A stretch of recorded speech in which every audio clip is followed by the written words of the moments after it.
Oh, that you're in the right one now, someone else is there.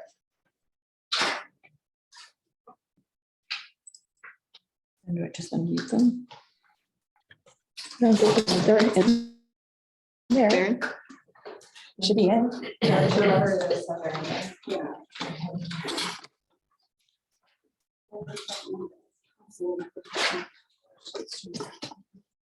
Okay, roll call please. Councilwoman Dean Hardy. Here. Councilwoman Bozak. Here. Councilman Loving. Here. Councilwoman Carr. Here. Councilwoman Scott. Here. Resolution 2022-13, budget year 2022 appropriation reduction. Whereas it has been. She has to open the public hearing. Public hearing is opened. Good. Whereas it has been determined that it is necessary to appropriate more money than was originally appropriated in the annual budget. Now therefore, whereas it has been shown that certain existing appropriations now have unobligated balances that will not be needed for which appropriated, it is further resolved that the following existing appropriations be reduced in the following amounts. Cumulative Capital Improvement Sewer Fund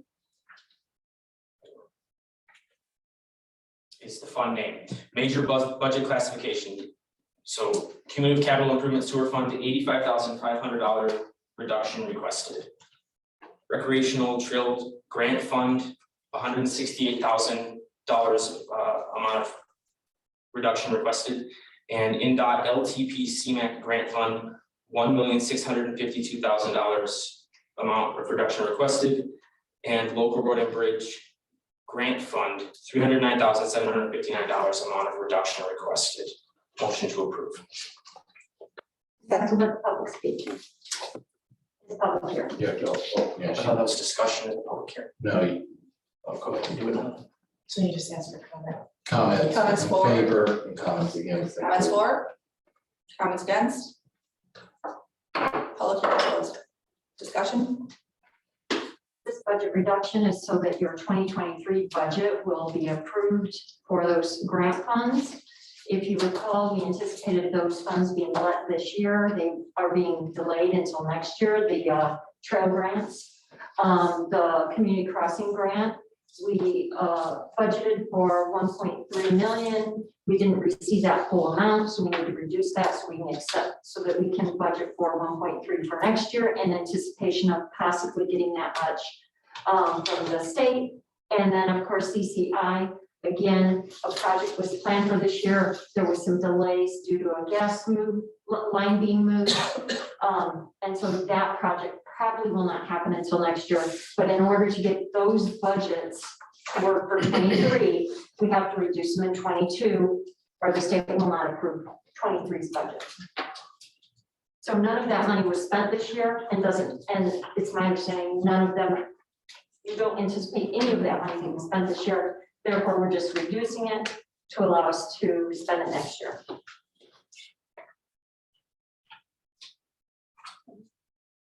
Motion to approve. Second. Roll call please. Councilwoman Dean Hardy. Yes. Councilwoman Bozak. Yes. Councilman Loving. Yes. Councilwoman Carr. Yes. Councilwoman Scott. Yes. Resolution 2022-14, 2023. Oh, Public hearing. So you can open this one too. do you want me to read it first? All right, first, I'll start. Or you can just say, open the public hearing for. I'm opening the public hearing for resolution 2022-14, 2023 budget. I don't have it in the stack. It's on the back of everyone's included on that.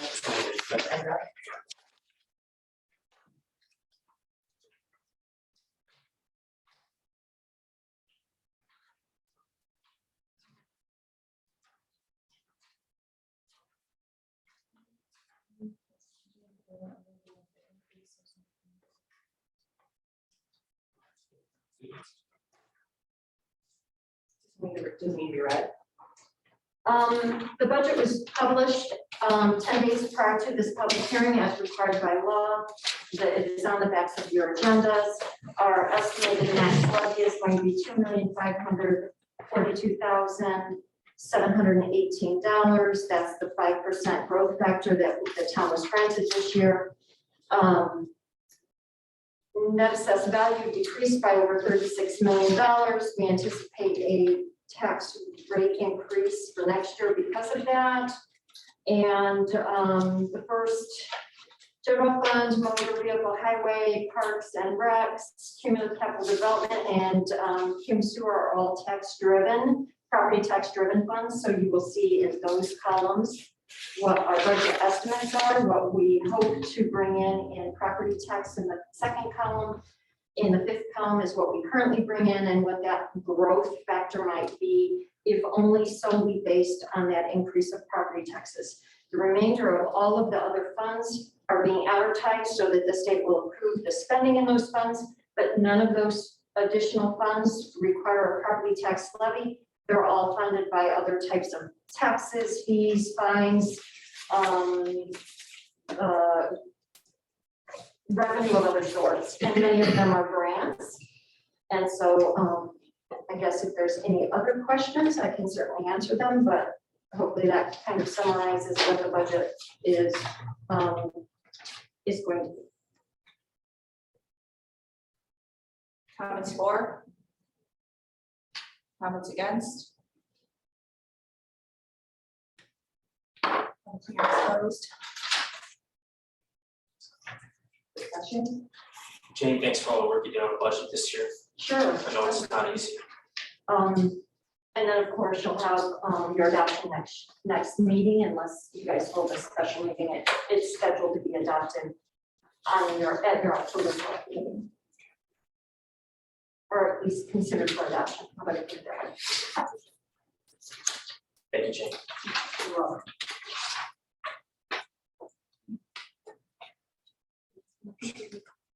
There's no, I don't need to do it, we should just read it and then we'll. Public hearing for ordinance 314-2022, amending the code of chapter 5 concerning garbage and refuse.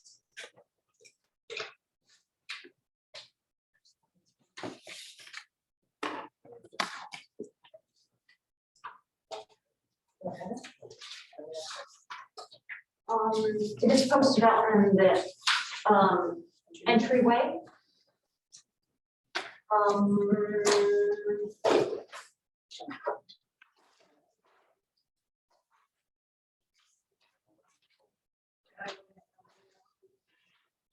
I have a draft that has, here. I believe this is the latest version. Clay, is it from August 10th? August 9th, that's it, is one of the latest, the one that I emailed. Okay, I might have put August 10th because maybe that's when I opened it and read it. Ordinance 314-2022, an ordinance of the Burns Harbor Town Council amending the text of chapter 5 concerning garbage and refuse in the town of Burns Harbor, Indiana. Comments for? Sarah Albin, 323 Clifford Way, Burns Harbor, Indiana. Having sat through many of these meetings and heard the concern and responsible approach to many of the finances that the town council members have taken and the concerns that they have for maintaining some of those services in the current financial times. I understand that while I have always appreciated having this little perk of not having to pay for my trash and recycling, in my official capacity in the village in Burns Harbor and reading other people from other communities, they were always shocked that we got this little nice perk. And I think that in view of the efforts that the town council has made in that regard, that I feel that I would like to support them in this, even though it's always harder to pay for something getting free. Any other comments for? Where's that money going? You have to identify yourself. I'm Philippine, I live 1258 Chippewa Trail. I'm sorry, are you for? I'm against. Okay, hang on one second. There'll be an opportunity for speakers against this. People. Okay, I'm just, okay, that's fine. Any other comments for? Comments against? Okay. I'm sorry. Identify yourself. Philippine, I didn't catch your address, I'm sorry. 1258 Chippewa Trail. 1250, thank you. I'm just kind of curious, I mean, you're raising my stuff, but where's that money going to?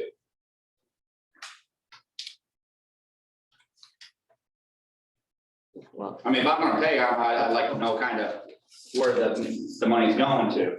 So there'll be opportunity for discussion and for the council to answer any questions, but it's. I've never been one of these, so No, that's okay, they it's just, all right. they're raising my stuff, so. So at this point, you just say why you're against, and then when we go to discussion, I'll answer your question. Okay, I'm against, I mean. It's because they're raising my sewage bill. So that's it. I'll second that. Yeah, I mean, My name's Blake Hughes. I live at 1198 Babcock Road.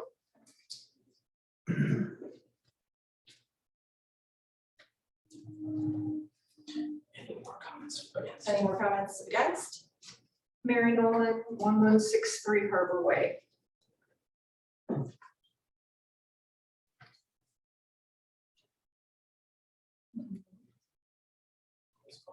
Discussion. Is closed. Discussion? So to answer the question, yeah. The money goes back into the general fund, and then it's a pass-through expense so that we will just pay the trash pickup fees with the money that comes in. So as of right now, the trash fee is estimated for next year at $132,309. And the fee is $19.81 per household. okay. And it just gets passed from one to the next.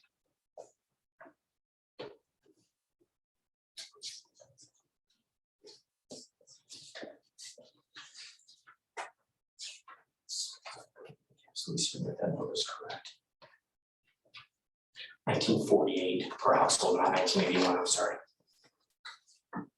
And that's for calendar year 23, the Correct. ordinance that you had to draft, had it incrementally increase So that- for the next 3 years. If the contract that we have is 1948 in 2023, $20.26 in 2024, and $21.42 in 2025. And those are the quoted rates from the trash service company.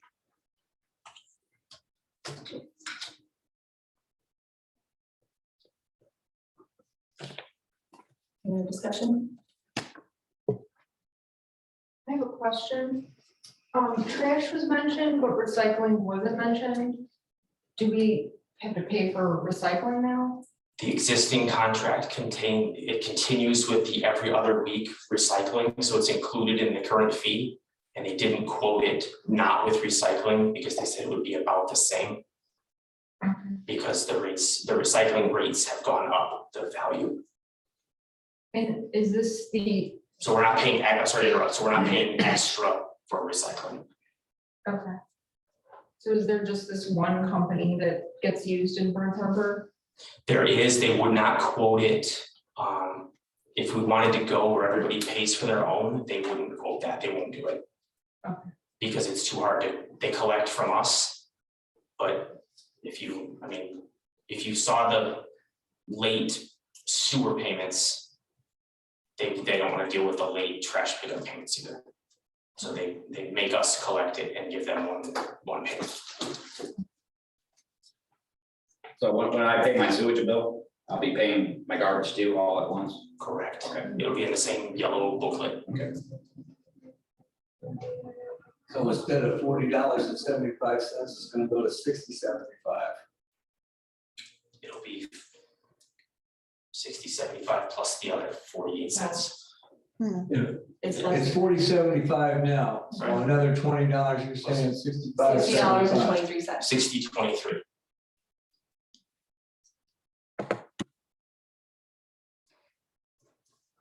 So a quick calculator.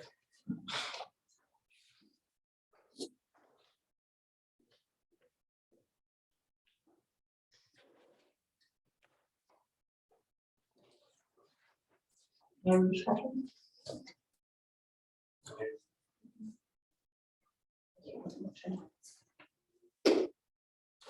Motion to adopt. Second. Roll call? Councilwoman Bozak, No. Councilman Loving, Yes. Councilwoman McCarr, Yes. Councilwoman Biancardi, Yes. Councilwoman Scott. Yes. Approval of minutes So since this requires a fee, it needs to have 2 readings, correct? Madam Clerk? It does, and then it has to go in the newspaper. So you would need to have either unanimous approval to suspend the rules to adopt tonight, or you can just put it on the next month's meeting. Whatever your pleasure, this wouldn't take effect until January for the fees to be imposed. And I know, Corinne and the clerk, the deputy clerk and the elected clerk would need to work through the logistics to get that process in place. So it either needs to have the rules suspended by unanimous vote tonight and second reading tonight, or you just put it on the October meeting agenda.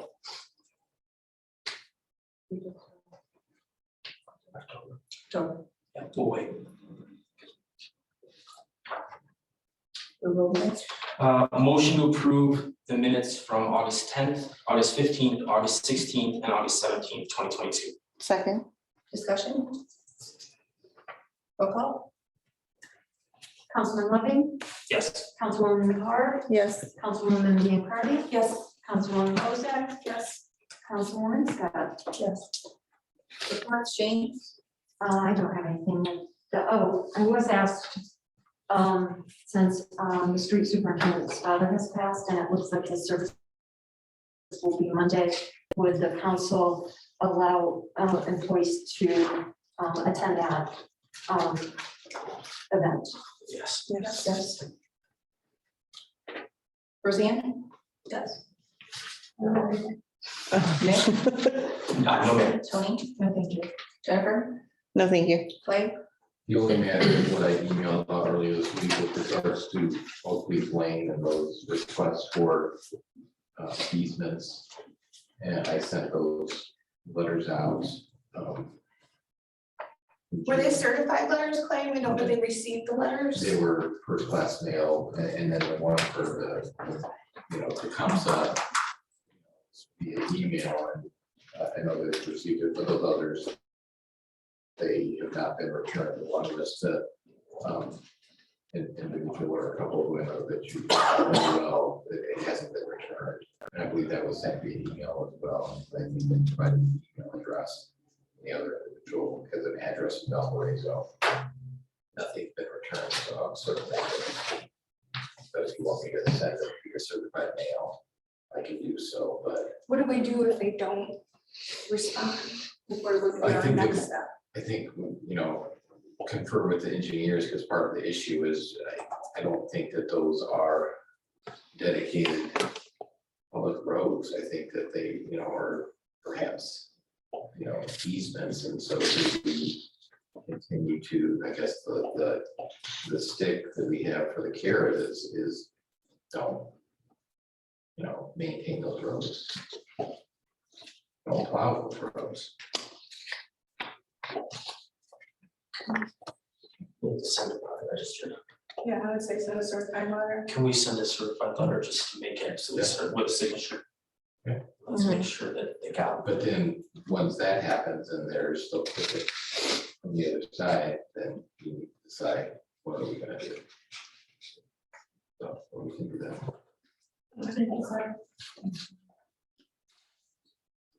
Martin? Does Martin have anything? Yes, I'm here. Hey, Martin. Hi, good evening, Martin Bobchick, Global Engineering. Yes, I can talk with Shem and just see what the repercussions of that are and get his advice on how to move forward with that. Okay, Thank you.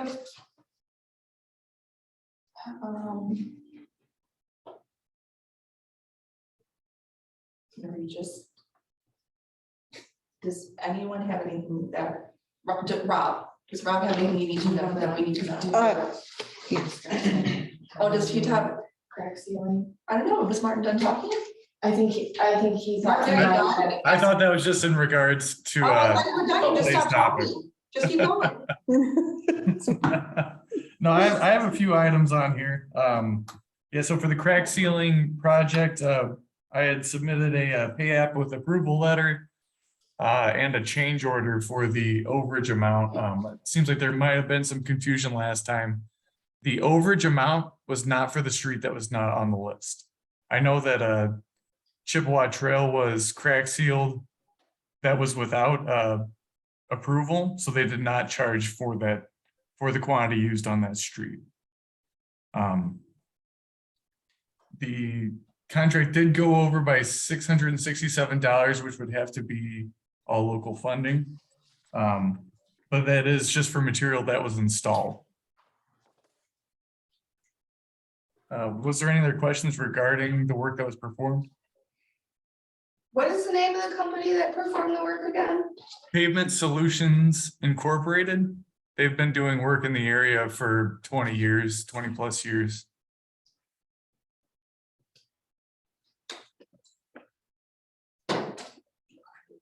It looks terrible, Marvin. Terrible. It's so bad. I was waiting for someone else to say it. It's so bad. So the crack sealing that was done, it's got overbanding and fiberized material in it. How that material works is as traffic beats it down, the excess will wear off and meld into the roadway. Have you been through Parkwood Estates? Yes, yeah, I've driven all the streets. As I've driven around, I think that that Stanley and Lake Park Road look the worst in town as far as the tar tracks are in people's driveways, all up and down the whole road is covered in tar tracks. Cortland's Landing is the same. Yeah, I know that they had water and sand out there to limit the tracking. It's not completely avoidable during it. I can go out there and review it with the contractor if it's not to your liking.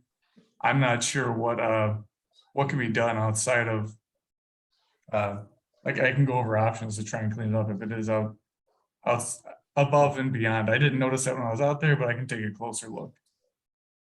Please do. If you could, and just verify for us that that's what it's supposed to look like. Okay, and could you give me the street names again? I know Parkwood Estates. Was there another one? Stanley Street and Lake Park Road, those are the only two streets in the subdivision. Cortland's Landing Phase 1, all streets, Okay. All right. I will and check. Trail Creek. The village looks pretty bad too. It's literally like every street. It's everything. Just, Mark, just give it a look and make sure that it's what it's supposed to look like. If it's the kind of material that was used and the application method that was employed, we just need something where we can explain to people when they stop us and ask why it looks the way that it does. So I think that I can't speak for other people, but I imagine it's because it's a fiberized material. Like I said, when it's overbanded, it's thicker than when you have like the material that the town has installed in the past. It's thin and it's squeegeed out. So with this other material, it's thicker because of the fiberized material and it holds up better to over the life of the pavement.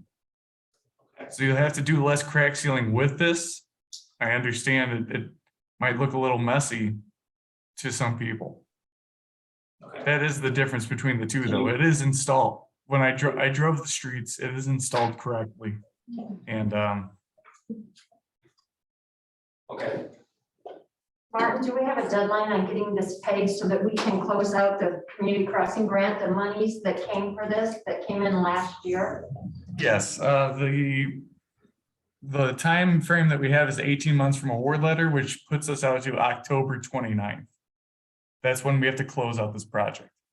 Keep in mind that when closeout, part of closeout is receiving and including in the packet a canceled check, copy of the canceled check front back. So even though we have till the end of October, we've got to get them paid soon enough that they can cash the check and the bank has a copy for us to use to add to the packet. And this was submitted last month. Are you guys just wanting Martin to give us something to explain to residents why it is the way that it is? Okay, because I think in terms of the grant and being that it's in that money, we need to pay it. Yeah. I would make an order to, a motion to accept the change order.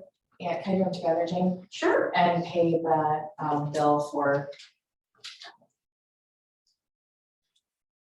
crack ceiling. I didn't want to interrupt you. Second, Discussion? Roll call. Councilwoman McCarr, Yes. Councilwoman Biancardi, Yes. Councilwoman Bozak, Yes. Councilman Loving, yes. Councilwoman Scott. Yes. Are they the only company option if we have to do crack sealing again? They are not the only option. We did have some other ones that were much higher. Because it is such a specialty item, like Reith and Riley is a large operation and they show that in their price as well. So it's not as competitive as a company like this that specializes in it. Okay, thank you. Mhm. Thanks, Mark. Anything else?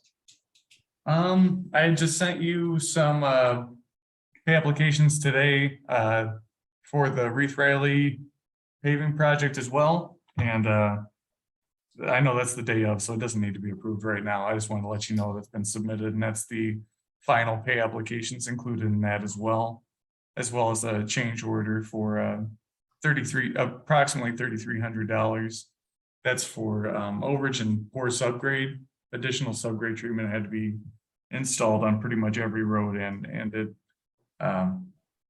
added up over the project. So it's only an increase of about 0.4% to the contract. But it is an overage. I'll have to review it for next month because I haven't read it.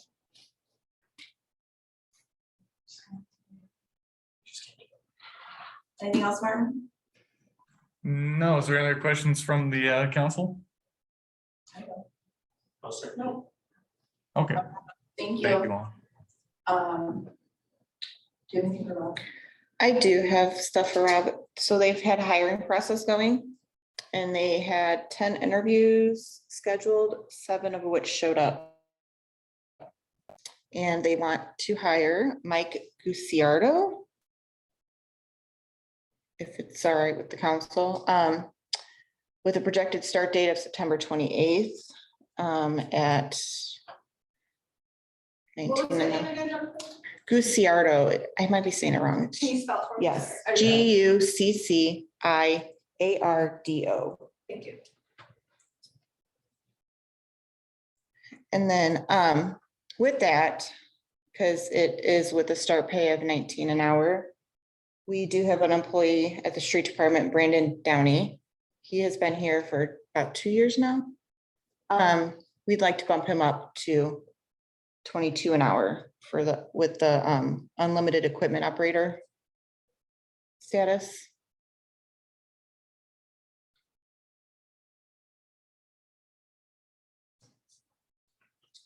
Started when? With the effective date of today is a new pay period, right? Or today? Yeah.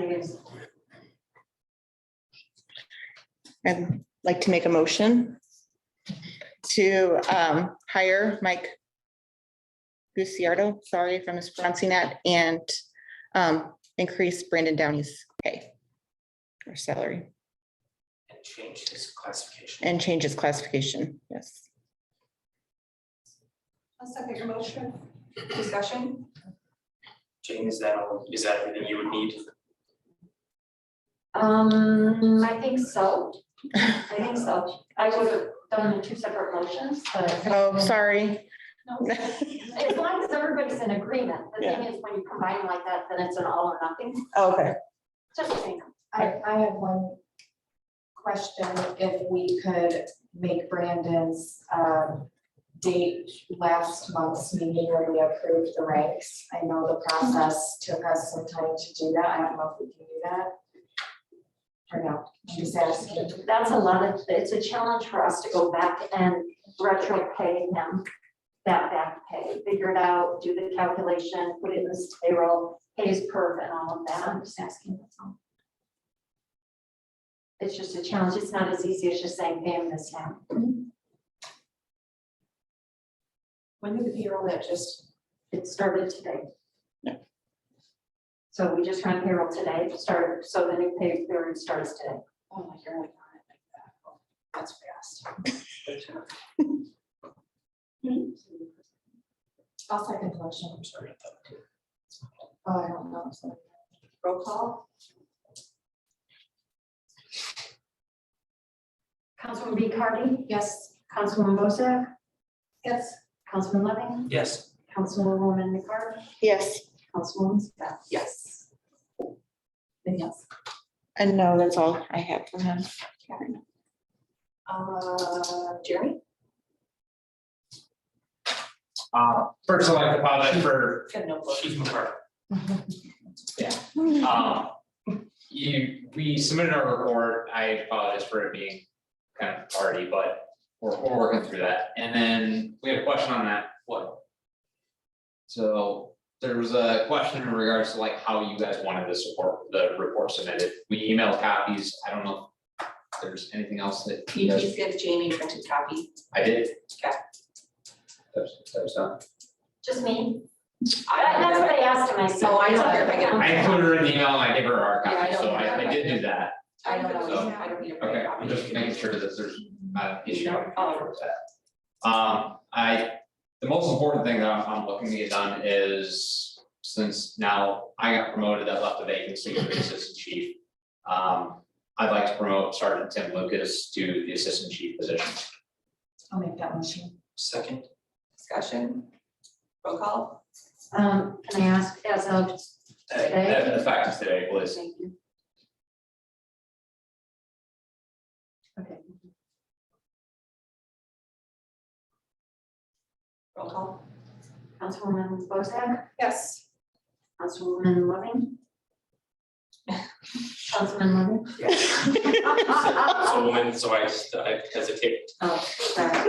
Councilwoman McCart, Abstain. Councilwoman Dean Carney, Yes. Councilwoman Scott. Yes. I know he's already done a lot to support you and we do appreciate that. Yeah, he's already stepped up and assumed some responsibilities, and he's gonna be a big part of it moving forward. Couple other things that are, I believe are addressed, I mean, Jane would have to confirm that, but they'd be addressed in the salary ordinance that would be upcoming later in this meeting. I don't know if you guys want me to talk about that now or at that time.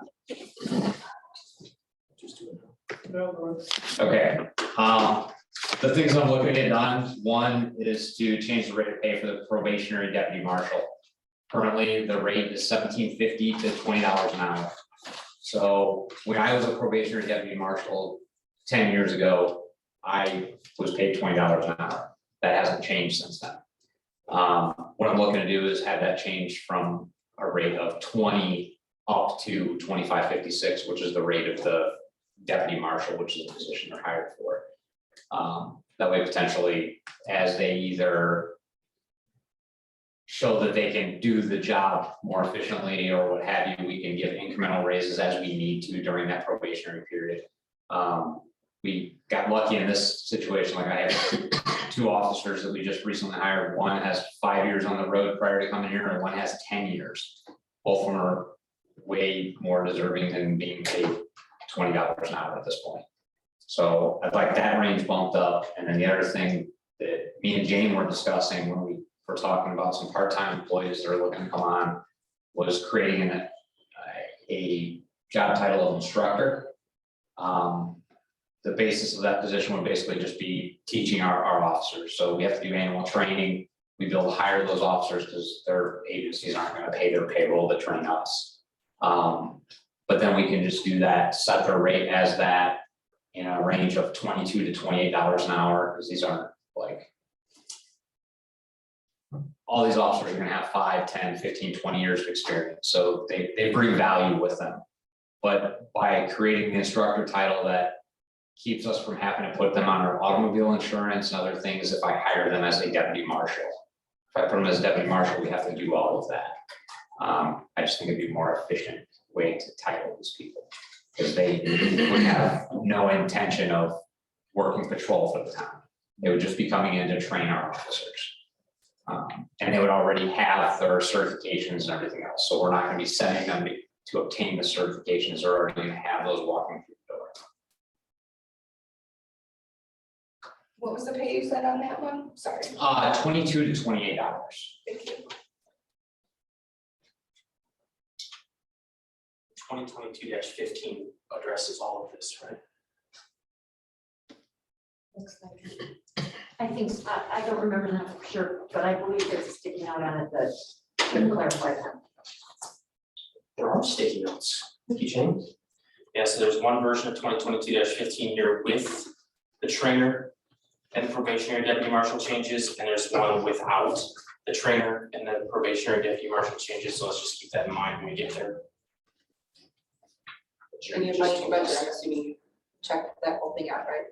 Absolutely, so all my positions are actually budgeted at $25.56 an hour, so anything that we're getting right now is just, we're saving And are money, you but fully staffed right now? currently, yes. I missed last month's meeting, sorry. Huh? I'm just double checking. Yeah. Other than that, I mean, because obviously there's been a lot of changes, but October 1st, the schedule's been put out. So we have 6 officers on the road starting October 1st. That'll go into effect, and I expect for the time being, at least the month of October, it may be subject to change, but our clerk hours will change from 8 to 2, Monday to Friday. As a result of that, and be staffed by part-time clerks. And other than that, I wouldn't have anything until after you guys address the salary ordinance. If you do change your hours, let me know, can you please make sure Corinne knows so she can put that on Facebook? And On she, Facebook, yeah, she'll post that the clerk hours are changed. Just basic. we already changed the website. So I guess we'll double check Mostly just that. Let Corinne know, so she can just do a Facebook post. How soon Okay. will the doors be changed? Is soon as I October start, 1st. like, within the week, as we change. Just so they can, Huh? just so that they're not having to Answer questions. answer all the questions. Right. I just pulled blinds. First 2 weeks on the job, everything's good. Yeah, it's going. Just a lot of change, it's a lot of. I mean, Jane can attest, I've been in her office more than she probably would like. But she's been very helpful, and honestly, like, not to. Anything else, but Tony's been a huge part of this. If I didn't have her help, I don't know if we'd be where we're at right now, so I appreciate everything you're doing.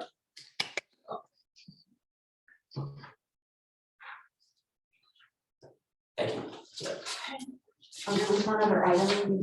Oh. We may need to discuss, is chief's firearm. Oh, yeah, just lay out for everybody what you told me and then we'll go from there.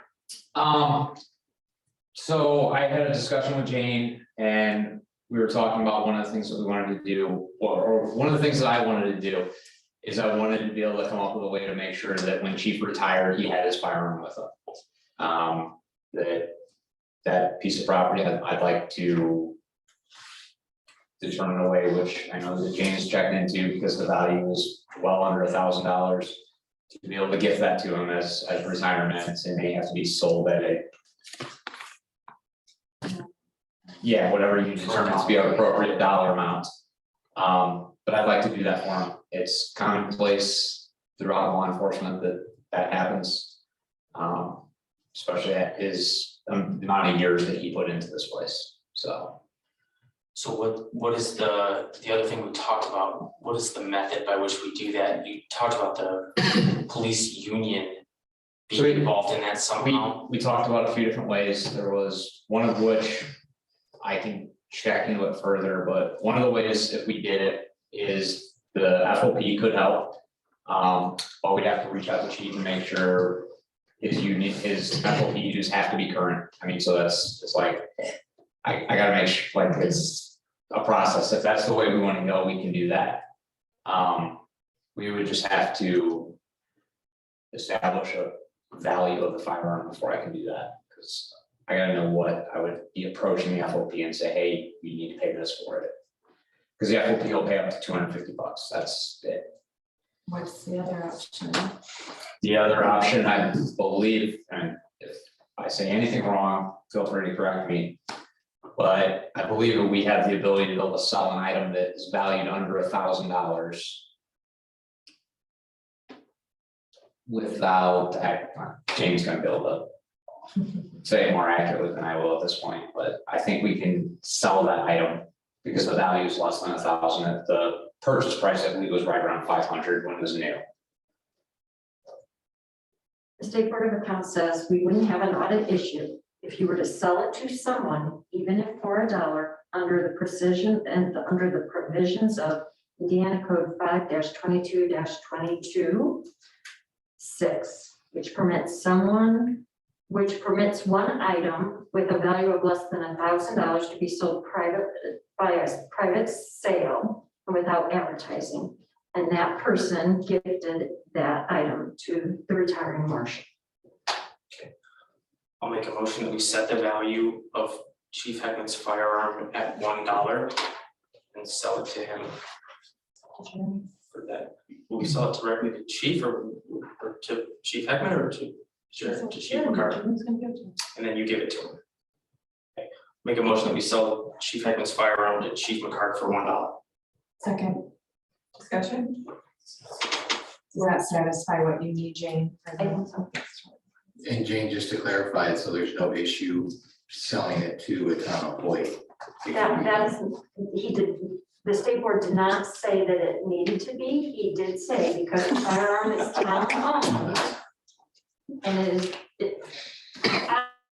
I was very clear in my email saying what the intent was and would it be acceptable. So Okay. he was under the, the state knew I was indicating this would go to a previous employee. Okay, and then, was there a second on the motion? I did. Tony, Does, and I don't know if I heard, does that motion, did it include decommissioning that piece of property? Because I imagine that it did, property. right? It does not, yeah. She didn't say that. And amend my motion to include the decommissioning of Chief Heckman's firearm. I'll second the amendment. And just to clarify, because it has to be by resolution when we're decommissioning, or no, it doesn't, I'm It's thinking about. a motion. No, yeah. well, when we have transferred and decommissioned Right. vehicles, when we've done that with the town of Chesterton or that one township down in Stark. Oh, yeah. When we decommissioned the fire truck, we had to do that by resolution and put the VIN number in and everything. Because I'm sure this property is insured, so Jane's gonna, once this is decommissioned, she actually will contact insurance to no longer insure that firearm. Yeah. And if no one objects, once I know what the serial number is, I will include that in the meeting minutes. If no one objects after the fact, I didn't need to get it from Jeremy ahead of the meeting. No, I think that's appropriate. Roll call, please. Councilwoman Biancardi? Yes. Councilwoman Bozak? Yes. Councilman Loving? Yes. Councilwoman McCart? Abstain. Councilwoman Scott? Yes. Okay. Bill? We ain't got much going other than running calls and taking care of daily business. The only thing that two things I wanted to bring up on the radar for the council is on my rescue truck. We lost our light tower and our power supply generator. When I say lost, it's still there, but it's just not working. So I'm trying to get it in to see what it's gonna cost us to get that repaired. And the second one is, you guys may remember me talking about the concrete at our budgets for the front pad. It is now, the street department tried to put some asphalt there, but that's sinking now as well. So I've had 2 contractors come out so far to look at that. And waiting on quotes to get back on that. So, because we're gonna have to get just that front part of that apron fixed because of the drop off. So hopefully I'll have some quotes for you guys to look at and consider.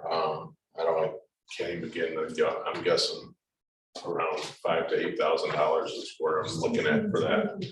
So as soon as I get those, 2 have come and looked at it, but I've not received quotes yet. So other than that, that's what I got going for the fire department, getting ready for our spaghetti dinner in October. What's that date? When is it? You guys hit me with that last It's time. like the 21st or something. Yeah, it's third When we week. stop, do we get over fall break? We tried it once. October 22nd. 22nd, that was it, yes. I'm gonna be Disney again. I'll be here, Bill. Okay. It's my favorite thing. Can we stop doing it over call? How about we pick the date? The council picks the date. Only if you guys want to come working with us. Just kidding. Any other Saturday. Are you collecting donations for that again? Absolutely. Yep, and whenever we. Hit me up when you see me, please. Yeah, we'll actually be, the Ancorp is actually just now doing their placemat thing, putting contacting people for that. Then obviously accepting donations, because that helps pay for all the supplies. How much you looking to raise this year? What's that? How much you looking to raise for the food kitchen? Well, I think last year was our highest year and we raised $2,700. So, and that obviously all went to helped with our shop with the firefighter event, but the majority of that went to our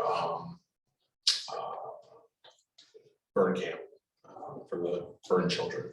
So I know you're gonna do carry out again, but maybe you should have someone deliver to the cars. You had such a good, when you did the you know, we were shocked how drive-through. that turned out. If you had that, maybe people would have it, if you had a drive-through line. People would. It's a good idea. No, I'm just saying, maybe you could have a line as, you know, Start luring to people's houses. Because we can probably do something in the front like that. and I'll do that shit that night. Just charge really high delivery fees, see if they'll pay it. No, because there are still people that are very concerned with COVID and it's Yeah, still real. if they could, if you'd bring it to the car, they might do more carry out It's and good. not have to come in. Maybe we'll advertise that as well. Thank you. Okay, Tony, sanitation storm, oh wait, no, that's Bill, sorry. It is Bill, but I did correspond with Shem, and as far as the salt shed goes for stormwater, we're waiting on NIPSCO. Yeah, so. Yeah, and I could say, I know Martin maybe still be on, but, No, oh, he's not. We kind of talked about, with Rob on the placement of that and the best place for that, just so you guys have a little insight on that, and Martin will give a full report. But it's actually, a reason that is a problem is when we ran power to the existing sanitation building, it literally ran right behind the existing salt shed. So the cost is gonna be, what is it gonna be to move that power source and also bring power to that new salt facility, because it does need to go back further to be able to hold the amount of salt storage that they need. So that's what they're, but we looked at the whole property, and that's the best location still for a salt shed because of. Is to take off the bad part and then put it there and farther back, or behind the current one is what you're saying? I think it's to put new existing and go further back for that side of the salt dome. And then the lean-to side would be the opposite. Yeah, and I mean, that's all preliminary. Once they can do the site assessment, we'll have a better sense of where it can go and all of that. Because the site itself, everywhere else in that area is contemplating or competing with storm drain issues. So other than that, sanitation has been very busy. We've had a lot of power outages. NIPSCO's been playing tricks with us. Actually, it's not their problem. It's, we lost a substation that knocked us down. I think everybody in town knows almost. That was through the last event, and then we had a couple more power outages. We did lose a pump on lift station number 5 during working hours. We were able to get that out and replaced. And then attended MS4 school, so that was very interesting. Got certified as a MS4 inspector and compliance officer, so I completed that course. It was a fun 3 days of a lot of codes and a lot of literature, but that's done and complete. So we'll be talking more about that with Storm Board.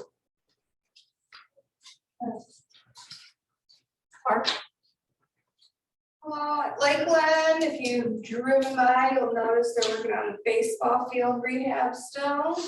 The park board is also exploring some different avenues for storage at the park.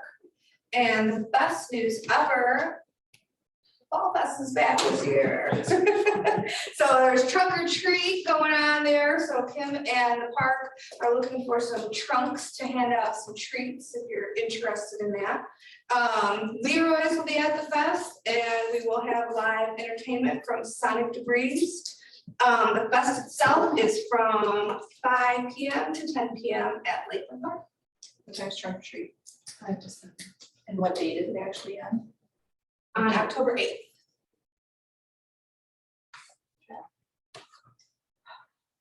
RDC? Sessions are being held today, tomorrow, and next Tuesday for stakeholder meetings for the Market Greenway Trail. So it was on my notes, 8 to 10 tomorrow morning. They're pretty booked up. 10 to 1 is open, so anybody can really go down. It's all in the fire department meeting room. And then 1 to 4, they'll be walking the trail sections, guided tours.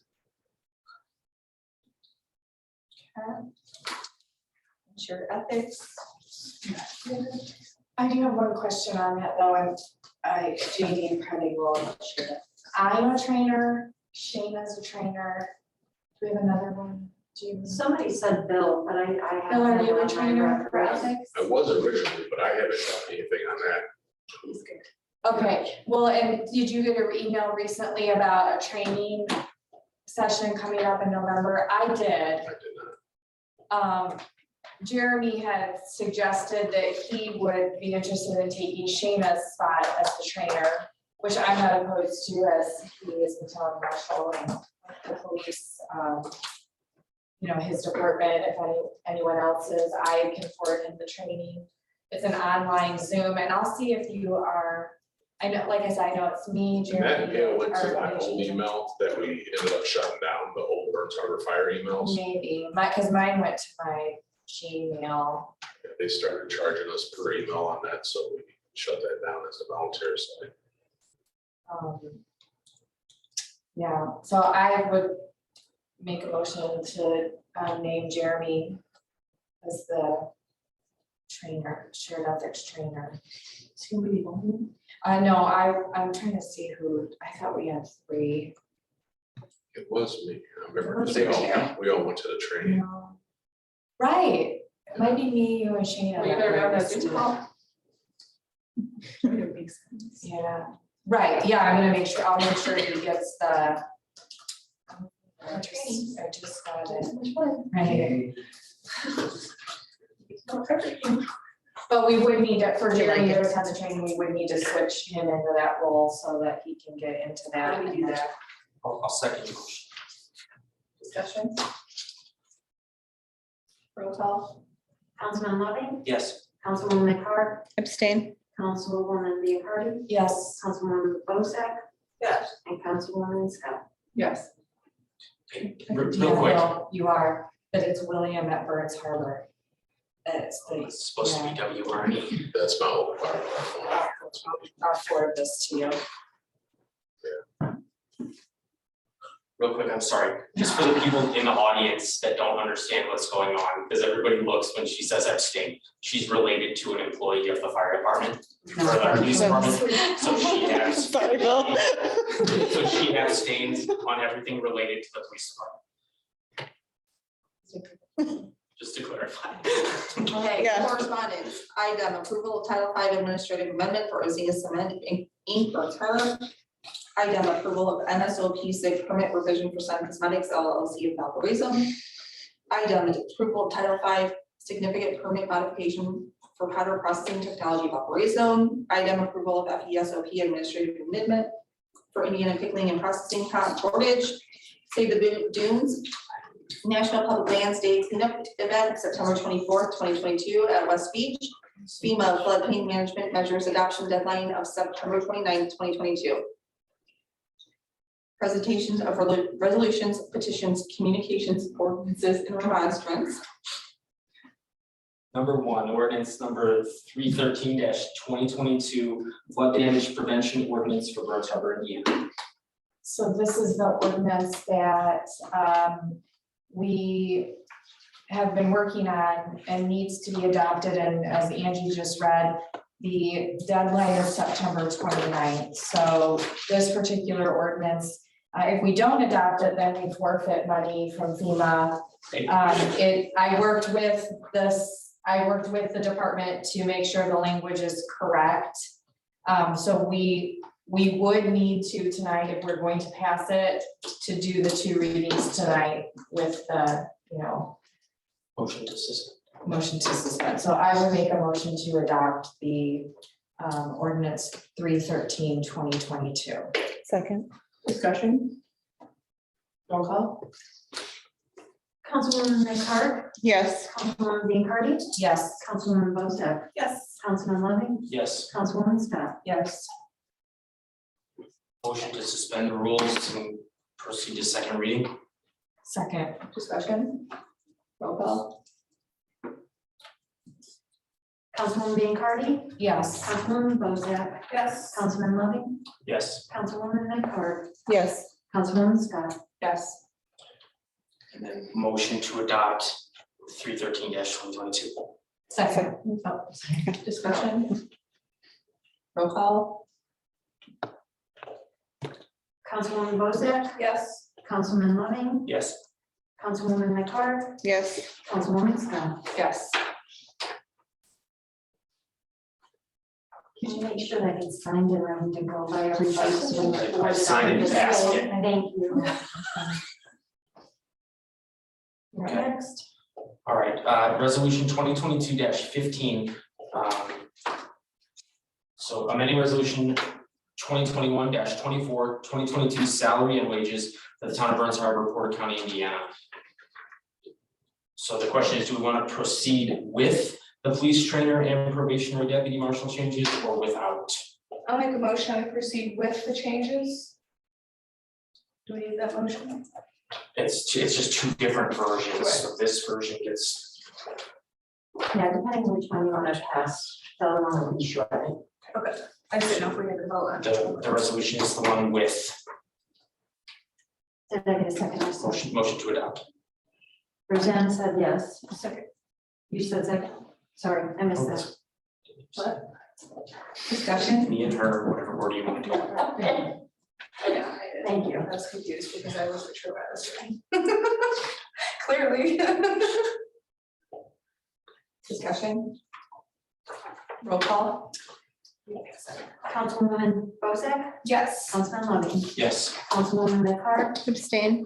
Councilwoman Biancardi, Yes. Councilwoman Scott. Yes. All right, the next one is resolution 2022-16, a resolution to approve and authorize the transfer of local match funds to the local road and bridge matching grant fund.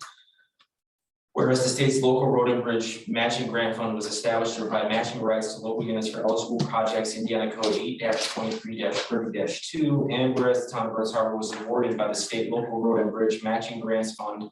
And whereas a commitment to the local match is required by Indiana Code 8-23-30-3, Section 2, and whereas the State Board of Accounts has designated the funds and transfer procedure to be used for the purpose of receiving and accounting for the local match required by Indiana Code 8-23-30-3, Section 2.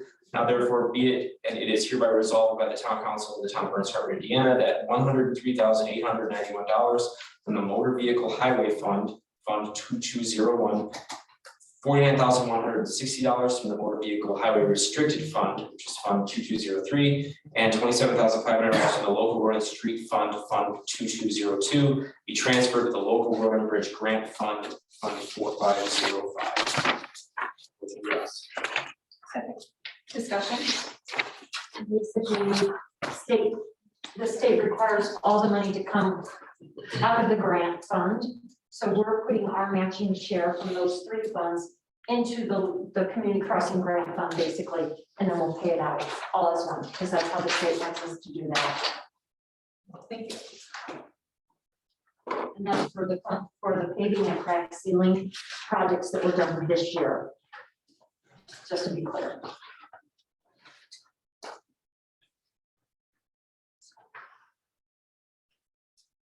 Oh, we'll hold off here. Her name is incorrectly spelled. I will correct it and And we can come sign you it. guys can sign it later, but if you approve it, I will take care of that. Sorry about that. Do we need to sign it by a certain time?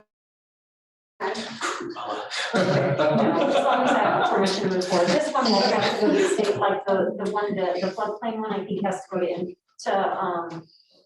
state, Okay, if I understand correctly. that's This fine, one- I was just scheduling to my brain. Yeah. Thank you. Roll call.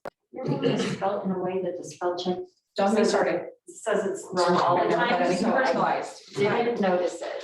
Sorry about that.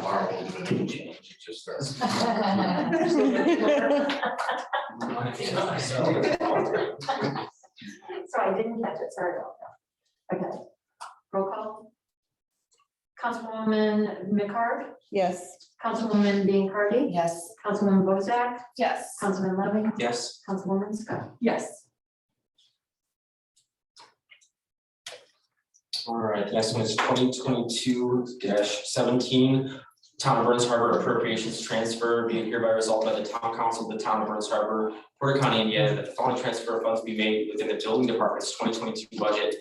$1,500 from overtime holidays, 5-116 into miscellaneous services, 5-392. Motion to adopt. Second. And this is because they don't have enough money to pay for their cleaning service, so this is to help fund the cleaning service that their department is picking up as the split between the building and the street department. Roll call. Councilwoman Biancardi, Yes. Councilwoman Bozak, Yes. Councilman Loving, Yes. Councilwoman McCart, Yes. Councilwoman Scott. All right.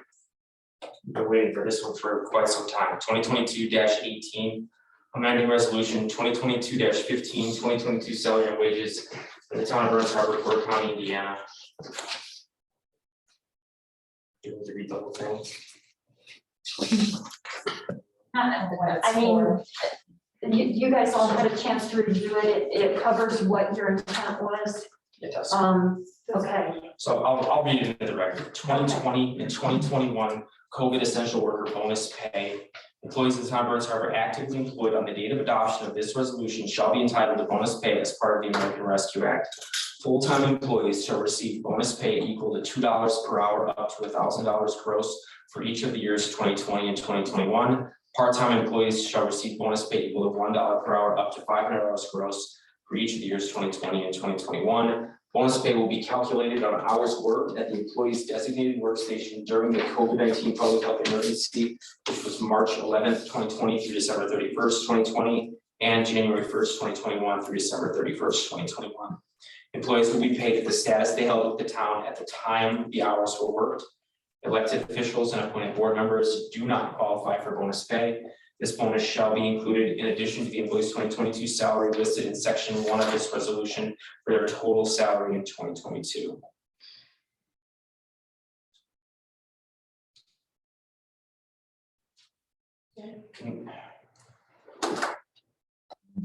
Mike was employed 14 days ago. here's my concern with Mike, because I understand, because I agree, he worked. He's now collecting code. Oh, he's. We certainly could make a few phone calls and see if it would cause an issue, because that I think would be more, I shouldn't speak for him. I would think that would be more important to him. Yeah. Than Yeah, if it's gonna time cause, right, but let me make some phone calls if you would. and see what I can find out about that. We did have to file some of that paperwork already for him to get him started with that. So let me see what I can find out about him.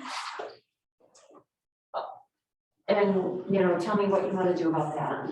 Because this could mess things up on both ends, not just for Mike and his first, but for state board of accounts. And also remember, these are federal funds. Right. And if we are audited by the funds that we receive, then that could be another issue.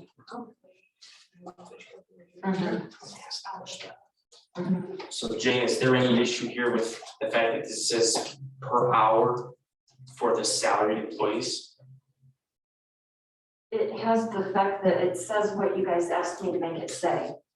I will tell you that state The state believes that all employees, whether you designate them as hourly or salary, are required to keep their hours worked. And so if she can produce hours, keep in mind also the park was closed a majority of that time because of COVID. So if there's something else you would like to do for her outside of this, I might suggest it might be cleaner, as Clay mentioned, this is federal funds. And I would rather you be more cautious to protect the town. So if you want to do something for her, because you've all along said hourly. Again, we've had a conversation recently that she should know, she's been here a long time, that she has to keep her. She hours. has an email that she received several years ago that said that she did need to keep the hours like that. You know, like a daily log of her time that she was there. So that's why she hasn't been keeping that. I don't know who she received that from, but I can tell you I was in audits with her, with auditors who said she did it. And I can tell you that the reason why we have the timesheets we have now is because another employee who felt they were salaried, felt they didn't have to keep hours. And we were audited multiple times in a row with the same problem with the same employee. And therefore, that's why the timesheets say exactly what they say on them now, to protect the town. So, regardless, if that's the only employee we still have concerns about, maybe the council would come up with some other alternative for that. Unless you want to hold this up longer.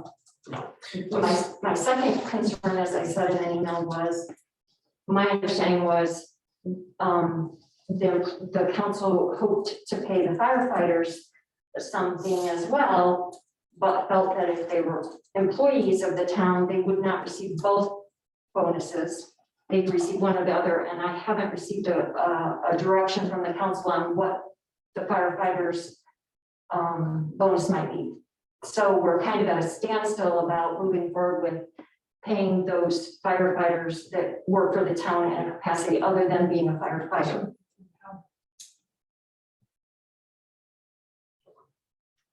So we need to figure out the volunteer firefighters. Kim. And she had. And I would argue, I would say maybe do something similar like we are with Cameron, don't use federal funds for Mike. If we indeed can do something with Mike and it won't mess up. Can we use the federal funds for volunteer firefighters? In the form of contract, you would have to do an amended contract or a contract of some sort. And if we would did- lay it out. If we did something for the park director, we should do it outside of the federal funds. I would just say that if you're looking at doing something very similar to what you're doing to the part-timers already, those funds could easily be pulled from a current funds you have. I guess It's not that's my federal money. point is, Right. like you said, not holding this up. So the ordinance for salary is good. But outside of that, we have 3 other things that we need to figure out how to use not federal funds for. Possibly, yeah. But most importantly, can we straighten out, because we can straighten out Kim and Mike without holding anybody else up, I think. That would be my opinion. Certainly would be up to you guys. But the firefighters, a decision on the firefighters is holding up everyone else. Because I don't know whether to pay them as a firefighter or a town employee, because the direction was pay them one or the other, whichever's greater. Well, I mean, wouldn't it make sense if they are a town employee to pay them that way, because it would be the federal funds we could use. If they aren't and they're strictly a firefighter, then paying them not from the federal funds. So that's what I'm trying to do. That was confusing to me. So if they're a firefighter and a town employee, we want to pay them through the town employee portion, not through the fire. So they wouldn't like double dip, so I to thought it was speak. on my volunteers, I'm It's- sorry, yeah. Well, some of your volunteers work for the town, For the town, right? correct. So it would be, Yeah, we talked about that. yeah, they wouldn't get a double pay, but if they work for us, we could use this money if they don't. And then technically they would all be considered part-time, right, regardless. Well, so- Kim and Rob are not. Well, no, but. They would get paid, yeah, Yeah, as they town have pay them through the employees. town. Yeah, right, because they would get paid the full time. Yeah. Because they're town. Does that work? If that's what you want us to do, we'll move forward. And then for next month, we need to address those 3 issues, volunteer firefighters that are not employed by the town, Kim and Chief. And keep in mind also that although I say we're ready to go, we've got to enter all of this information into payroll for each employee. It's gonna take us some time. And of course, when we do a regular payroll run, there's a deadline to submit files to the bank so that people get paid. So we will work diligently on getting it done, but this bonus check, I don't envision it being on the same check as a regular payroll run.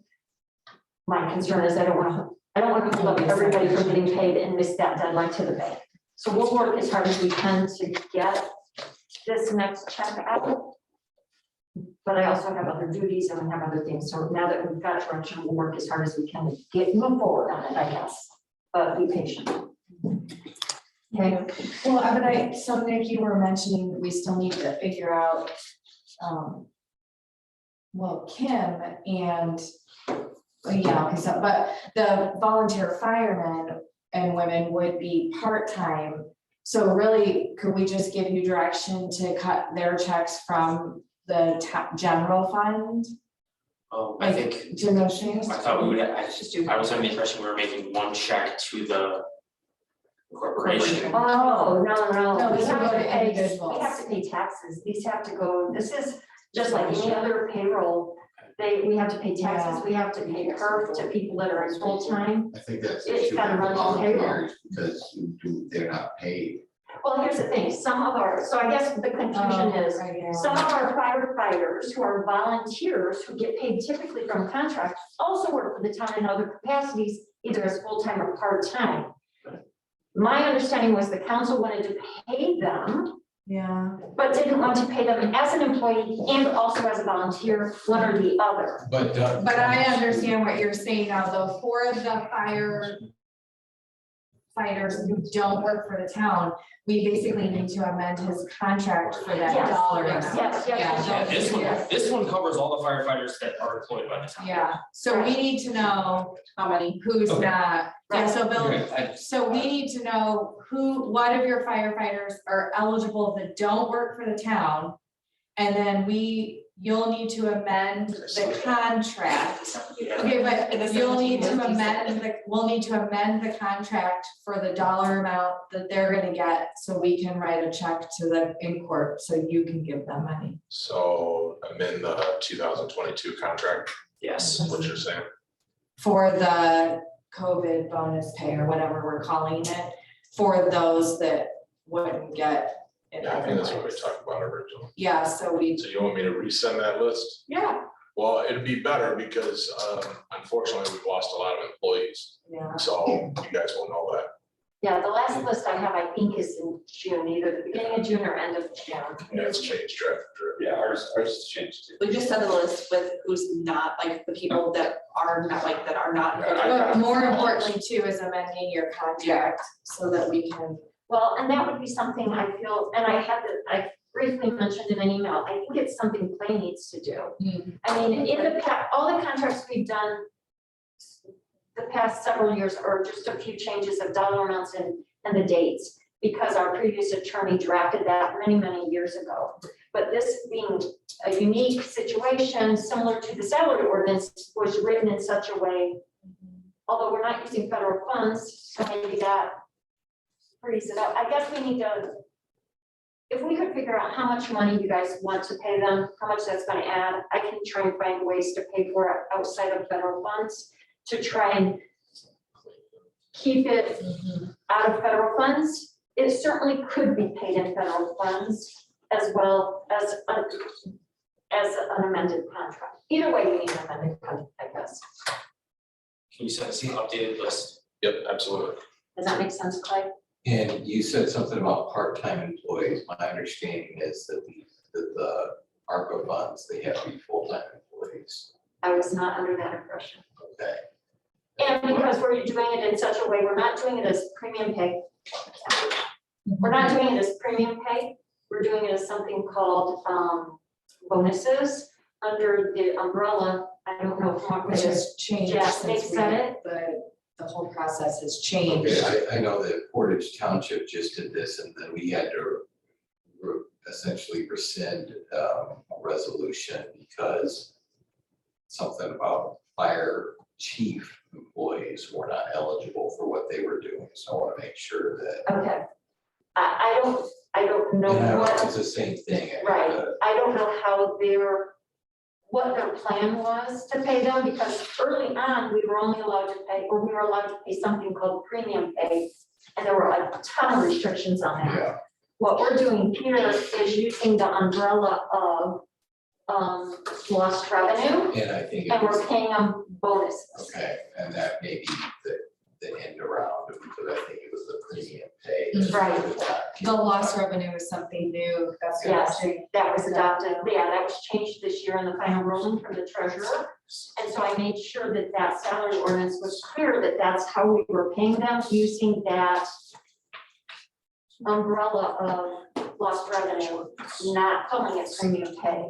So I think we'll be clear on that, I think we'll be okay on that. But we still can't pay elected officials using that money. And so that's why it says that as well. I think I included you, right, on that email? Yes. I have to. Can you guys send that down to Nick, or can you send that down to, Ray, that ordinance, so we can take a time to refresh his memory? Yes. I think we're gonna be good on it. The thing is, how do we address the firefighters that aren't currently employed with the town in another capacity? And that would require some kind of amended contract. Yeah, I'll talk about that. And I, as I stated in the email to the council, a good portion of that language was borrowed from the city of Portage when they did their premium pay.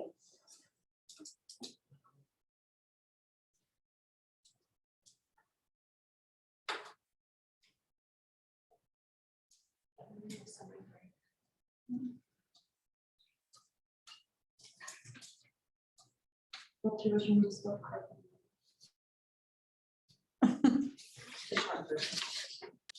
Oh, that's funny. Angie, Angela, Angela. Jesus Christ. I just rolled with it, I decided. Roll, Scott. Just one of the day. I wasn't notified about it today. I'll fix that. It's been a lot, May. Is that what you guys approve? So just so I'm clear, it's full-time employees, $2 per hour up to 1,000 gross for each year, so they can get up to $2,000. Correct.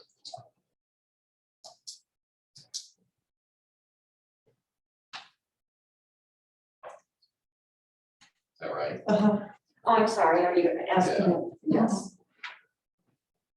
So you didn't have to work, so someone who hired in at 2021 you get $1,000, but if they worked in 2020 and 2021, you get up to 2,000. Corinne and I have already gone through timesheets. We're ready to roll on that part again, but we haven't had an opportunity to put all of this in payroll because we have to now update every employee's master file with this premium pay, or I'm sorry, don't say that word, bonus pay, and create that and do all of that. So we're, it's a work in progress, but we believe we know how much we should be paying each employee based on their time work. Right. And so the firefighters who are, the list of firefighters, we would need to know their beginning date of their volunteering with the firefighter, or with the department as well, if you plan to pay them for both years too. We haven't made a motion. I didn't have anything in there, I just have, we need to work on Mike and the firefighters with them. It literally was. So we can adopt, we didn't make a motion to adopt this resolution. I don't think so, because I wanted you guys to all kind of talk Just about for it. clarification with regards to Mike and others, that the language in there says actively, if I can see it. Yeah, it's not touching anybody that's not employed today. Yeah, actively employed on the date of adoption of this resolution, so actively employed on September 14th. Correct. Okay, so we gotta work on, that's why Mike is separate. We don't want to hold it up. Yes, and Kim is separate for another reason. Yeah. I'll make a motion to adopt resolution 2022-18. Second. Discussion? And again, we'll do our best to expedite as much as we can and try to get them paid. I don't anticipate it being on the same paycheck so that it doesn't hold up the regular pay for everyone. But we'll do the best. We'll try and keep everybody updated as we go along. Roll call? Councilwoman Bozak, Yes. Councilwoman McCart, Abstain. Councilwoman Biancardi, Yes. Councilman Loving, Yes. Councilwoman Scott. Yes. Okay, new business. There are no staff anniversaries. So here we have our home at 1128 Justin Lane. Does the sanitary board just need to work with the building department on this? Well, so we actually sent a letter and got no response, and we mailed them the book and they're paying their bill. So we're good on our end. The building department vehicle repair bids. Do you have any of his quotes? Okay, let's put that, He's excused. yeah. Approval of August 2022 financial report. So moved. Second. Discussion. Roll call. Councilman Loving, Yes. Councilwoman McCart, Yes. Councilwoman Biancardi, Yes. Councilwoman Bozak, Yes. Councilwoman Scott. Yes. Approval to pay vouchers for 3 or more signatures. So moved. Second. Discussion. Roll call. Councilwoman Biancardi, Yes. Councilwoman Bozak, Yes. Councilman Loving, Yes. Councilwoman McCart, Abstain. Councilwoman Scott. Yes. Approval of purchase orders submitted with 3 or more signatures. Discussion.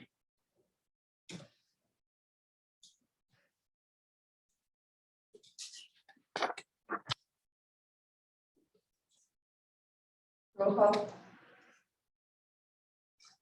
Councilwoman Bozak, Yes. Councilman Loving, Yes. Councilwoman McCart, Yes, or abstain, sorry. Councilwoman Biancardi, Yes. Councilwoman Scott. Yes.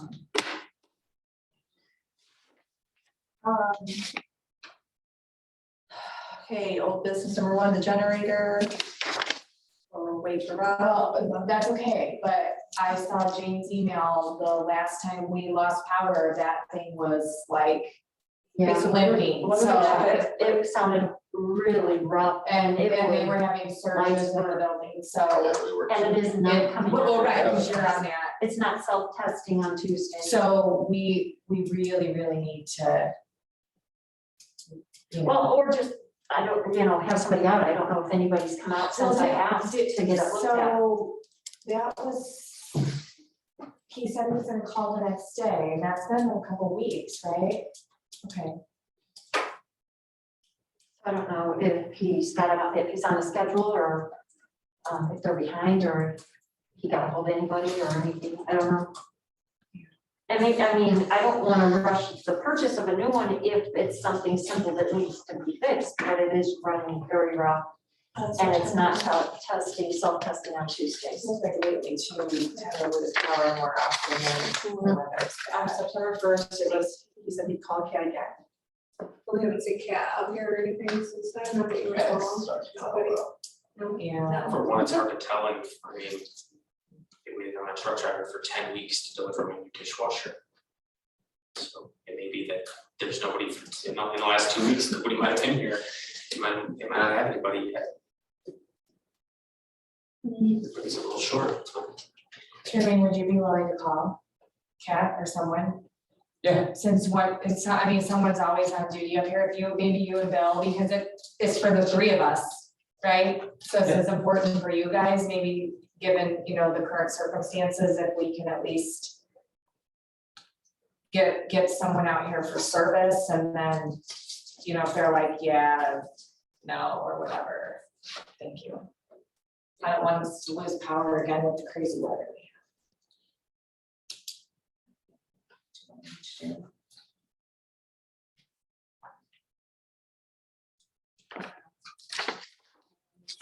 Alexa line. I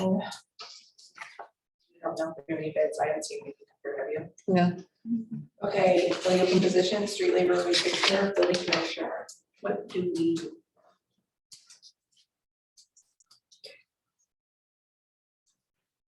Can I get you to clarify that your intent to hire this new person is contingent of them passing drug test and being able to drive a town vehicle? Yes. Thank you.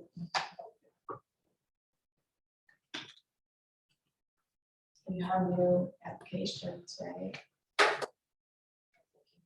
Jane, I think I sent them maybe Friday. Yes. I did look at the ones that you sent the other day, but it's not my area of expertise. So. I'm not sure. Sure, in either vein. any idea what Chesterton, you know, they were advertising one.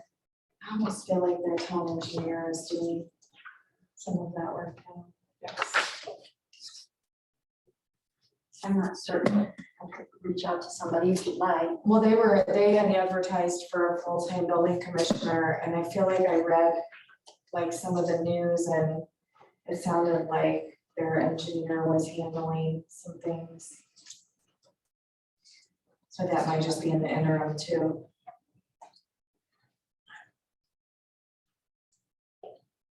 Okay, I will go through those this week. And if there's, makes you wanna help, are you in town this week? I'm here this week, I can read them with you if you'd like. We will figure it out this week. If you want to narrow some down and There's a couple that look might, at them. there's a couple that if we can schedule some interviews again, if like, I know it's going to city drive. Or even next week if somebody can meet me. Okay, and we fill the street labor, open board seats. So we need to kind of wait on the sanitary, we need to look at the IC code in terms of the makeup of the board currently, so I'm gonna talk with Clay about that before the end of the week.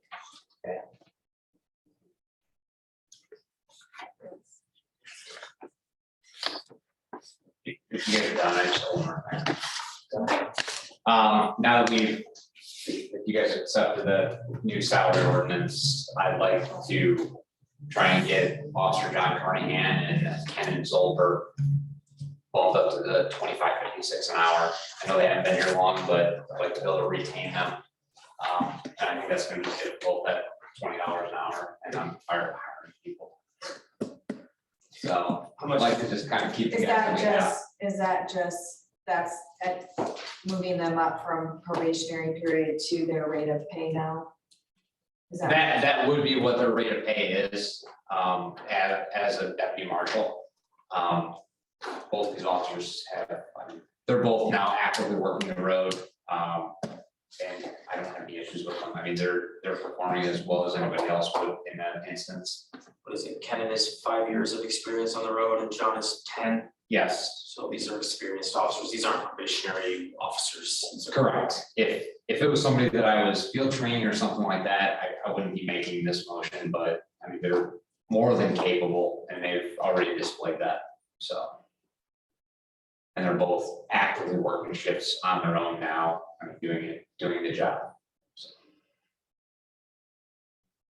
I'll make a motion to approve that. Ken Zolber and John Carnahan go to 25.56 hourly. Second. Discussion, So starting today. start date. Today, Start today, please.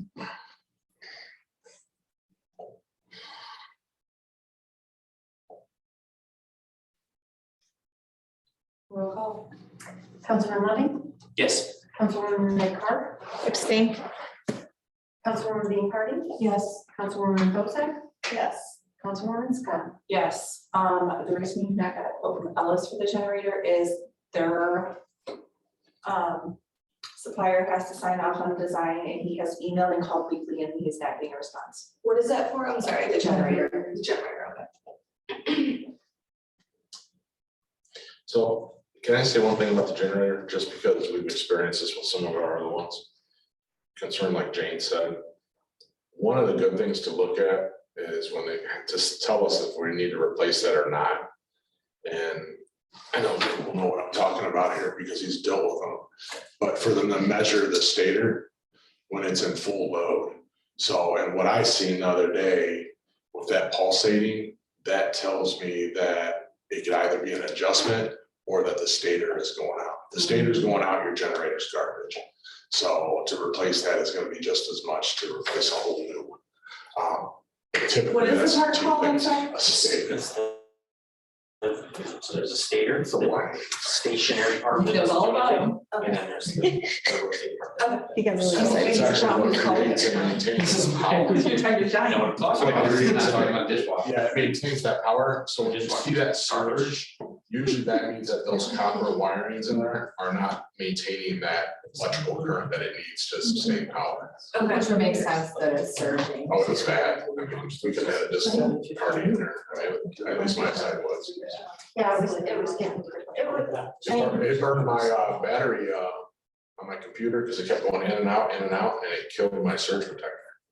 Well, we were having conversations too, because like we had computers that aren't battery backup, and it was like every time I tried to do something, shut down. yeah, we need to get done some better. So why do you have a battery? Oh, we need you to get I'm a UPS, basically. I'm 14 days in. What is wrong with you? But for them to test that, whoever we have come out, Cat, and they'll know that, but I would make sure that they test the capacity of that. Well, if you guys are able to call and you see, maybe you guys can. I'll get a list of stuff from you, and I don't want to put anything else on your plate. I'm I happy think to that help. you're.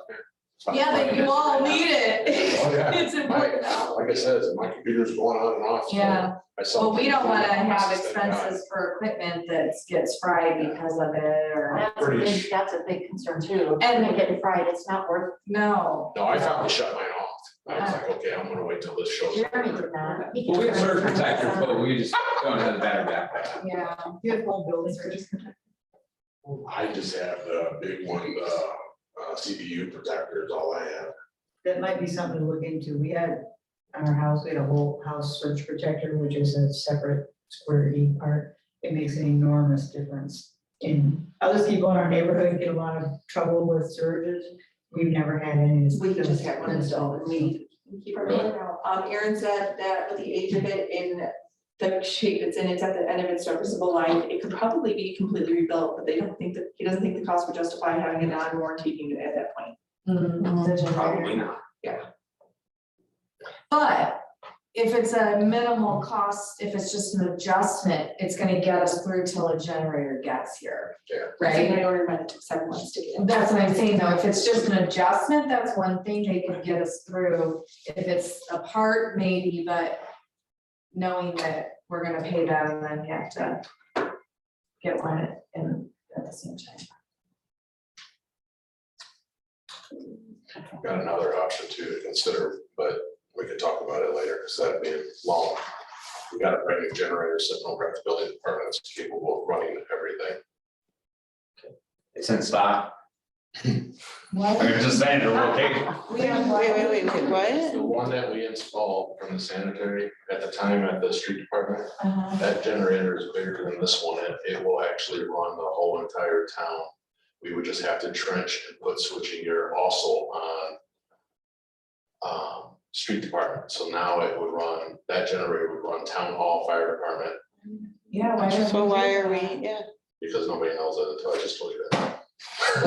Well, no, because honestly, this generator was in place. So at the time, the council did not want to trench across the parking lot any further from the switching gear that's at the fire department and run it to there, and we chose to just get a standalone generator for that building. so can we do this now? But that's something to talk about. I don't know the cost of what that will be for that switching gear. That may outweigh that too, but I'm just trying to say the options that we have. Yeah. Can we trench it for the same trench for the fiber? Sorry, just take a little bit of money. Did you want to go in the same? You can, right? I saw them. Yeah, they buried it, but it's not been repaired, I know. so, sorry, that's a different one.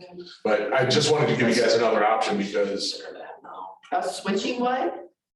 the switching gear is on the fire department already, it would just have to be trenched from there So that we got two Just have supplies. them come talk to Bill. Yeah, Obviously, he You knows guys what have we generator, you guys ran don't. off us. we run off, we all on the same one except for the street department. When you say the switching gear, you need to turn it on.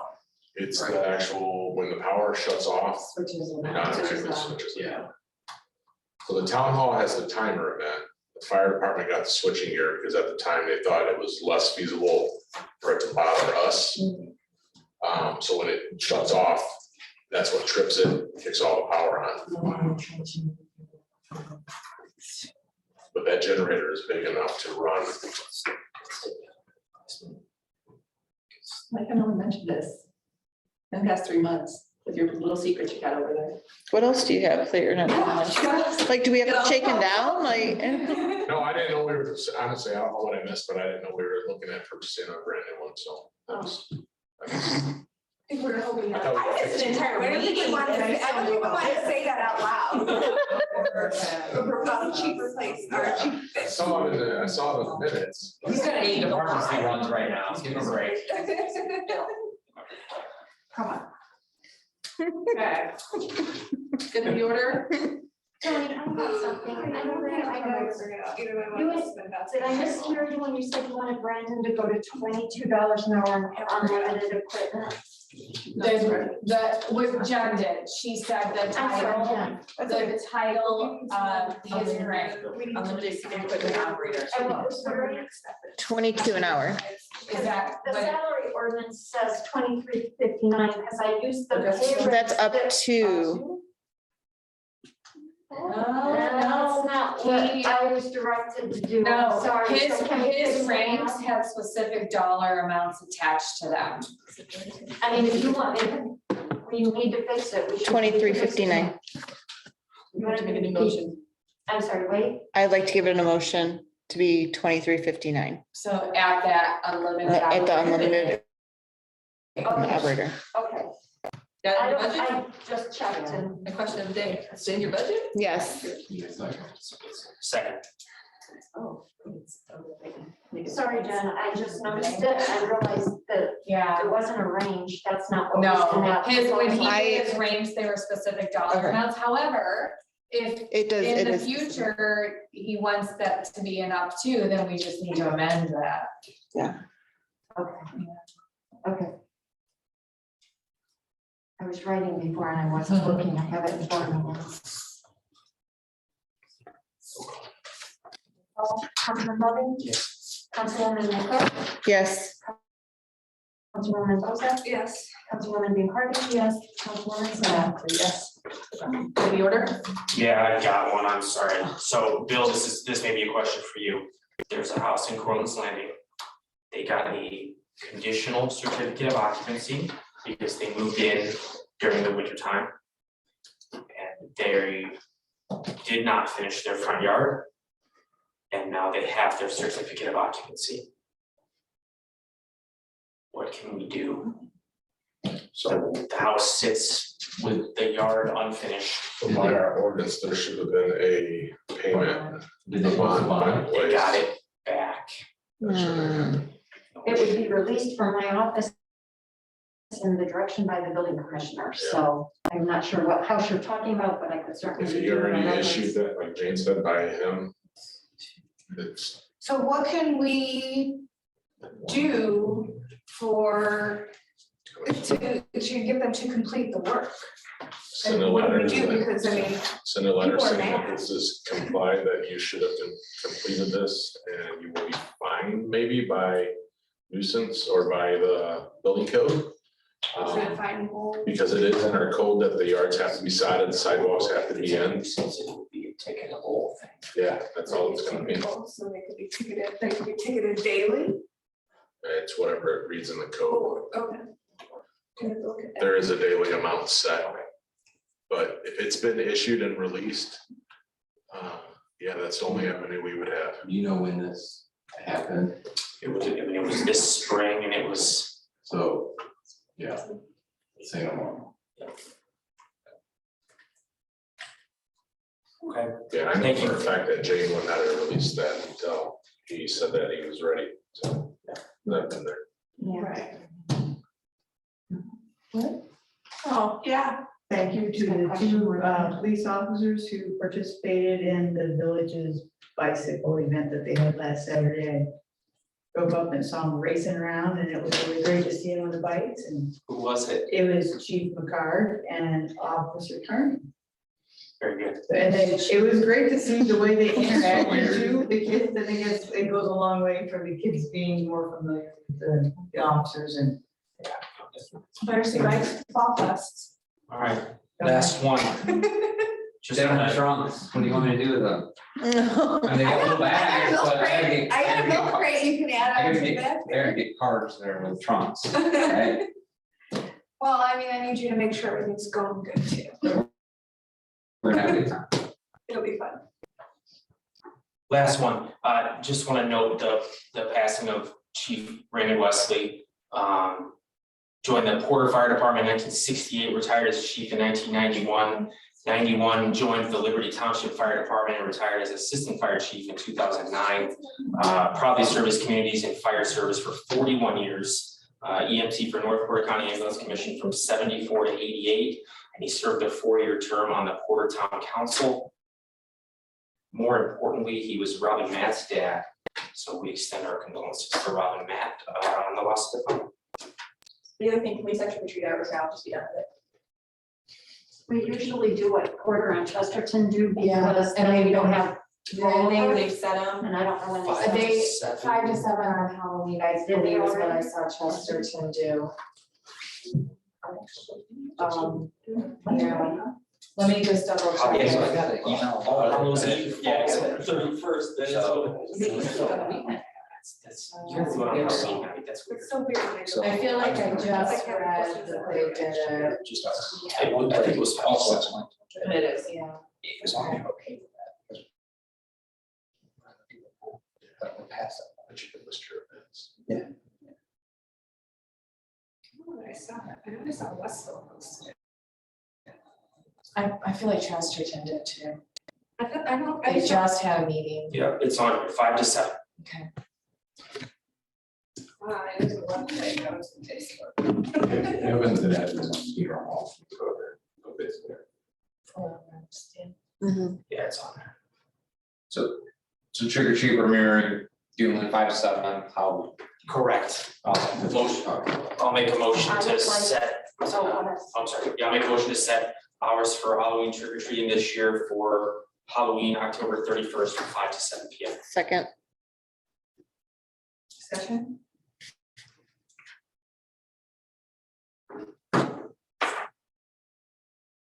Wait, did I? Just a discussion, you can say roll call. Roll call. Councilwoman McCart, Yes. Councilwoman Bianca, Yes. Councilwoman Bozak, Yes. Councilman Loving, Yes. Councilwoman Scott. Yes. And I have one more, and I know it's yawning, I'm sorry. Can we give Jane permission to not have to say councilman and councilwoman every time when she calls the roll? Can she just say our last name? I don't think you can do that. It would make it so much easier. I don't think you can. It only bothers you, Nick. Because you go through, and it makes you have to think about it. It's just. Well, if you changed your identity, then Which- Again, something I have done before. Change your identity? Gender marker change and change your birth certificate. Oh. Name No, I mean, it's. Oh, he's really into this. I would not take offense if you just said loving, and I said yes. I'll do It that. makes it easier, it makes it easier for you. I will do the best. What if I she will sits see. up and says McLovin? That's fine. I've heard a few names. There's others who call worse, Anything else? better people. Anything else? No, ma'am, go ahead, motion to, I would like to ask the council to consider moving Corinne to deputy clerk full-time number 1 and Lori to building clerk 1. Is it in your budget? In our budget. what's the rate on those? 2548 for deputy clerk and 1, and 2626 for building clerk 1. Is it in the budget for next year? We will make it If work. I need the money, that's fine. Yeah, I don't think we have a choice, we gotta retain people. Make a motion. Motion to approve, moving Corinne to deputy clerk 1 and moving Lori McCormick to, Jane, one more time, Building clerk one. building clerk 1, please. Second, Discussion? Roll call? Starting, It started today. September 14th. thank you. Yes, ma'am. Councilwoman Bozak, Yes. Councilman Loving, Yes. Councilwoman McCarr, yes. Councilwoman Biancardi. Yes. Councilwoman Scott. Yes. Motion to adjourn. Second. No abstaining. Roll call? I'm sorry, Nick first. Yeah, Nick first. Jen second. Thank you. Okay.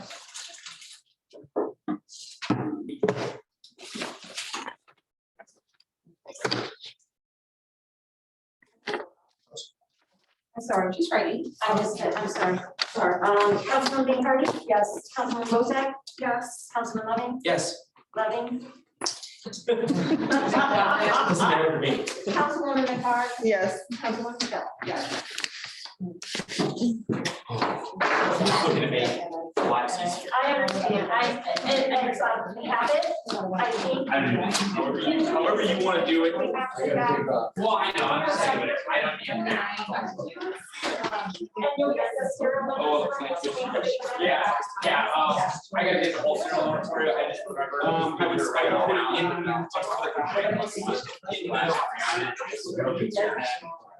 Share.